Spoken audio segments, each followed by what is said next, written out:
The political landscape in South Africa was thrown into unprecedented chaos today as President Cyril Ramaphosa faced a shocking confrontation during what was meant to be a routine public engagement. In a scene that quickly spiraled out of control, protesters stormed the event, chanting, demanding answers, and ultimately forcing security personnel to intervene in a way that has left the nation stunned.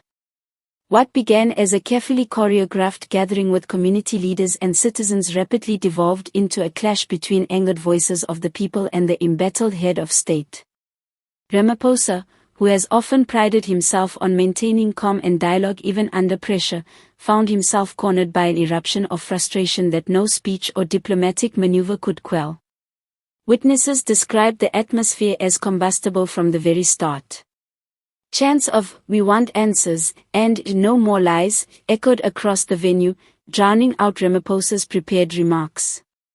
The tension in the air reflected months, if not years, of pent-up grievances from corruption scandals and unemployment to power cuts and growing inequality.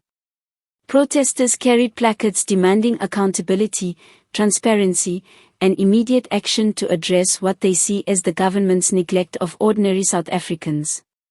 As the president tried to continue his speech, the uproar intensified. A group of demonstrators surged toward the stage, ignoring the pleas of security to remain calm. What followed was chaos captured on live broadcasts and countless cell phone recordings, Ramaphosa visibly unsettled, his voice drowned out, before his bodyguards quickly surrounded him. In the scramble, chairs were knocked over, the podium was seized by protesters, and an unmistakable scene of disorder unfolded in front of national and international audiences. Security forces eventually moved in, but not without struggle. The push and pull between guards and protesters created a dramatic visual, the sitting president being ushered away under tight protection, his exit looking more like a forced retreat than a planned departure.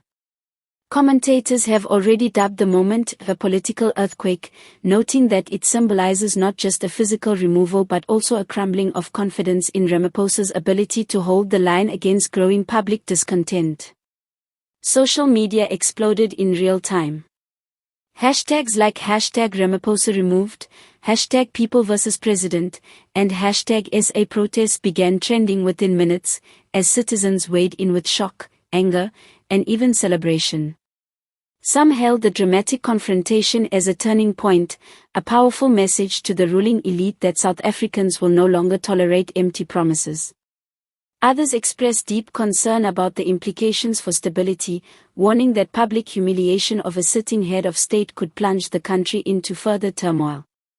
Opposition parties wasted no time capitalizing on the incident. Leaders of rival factions framed the chaos as proof that Ramaphosa has lost touch with the people he claims to serve. Economic challenges, persistent corruption allegations, and internal divisions within the ANC have all eroded his credibility, they argued, and today's events may well mark the breaking point. For his supporters, however, the sight of Ramaphosa being hustled away by security forces was painful.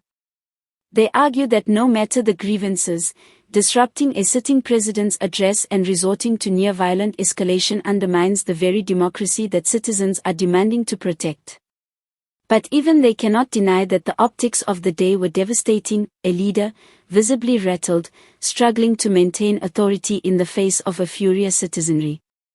The presidency has since released a brief statement, insisting that Ramaphosa is safe and unharmed, while condemning the protesters' actions as reckless and dangerous. Yet, silence on the specific grievances fueling the unrest has only added to the sense of disconnect. Citizens continue to demand immediate answers. What is the government doing to tackle unemployment? When will the corruption probes yield real accountability? How will the constant electricity blackouts and rising cost of living be addressed? Political analysts are already calling this a watershed moment in South Africa's democratic journey. For some, it signals the collapse of trust between the people and the presidency. For others, it is a stark reminder that leaders cannot afford to underestimate the power of public anger in times of hardship. Whether Ramaphosa can recover from this public humiliation remains to be seen, but what is clear is that the images of his forceful removal will not be easily forgotten.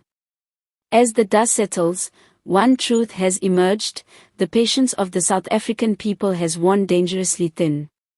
Today's mayhem was not just about a disrupted event, it was a symbolic eruption, a loud declaration that the nation demands answers, and it will not be silenced.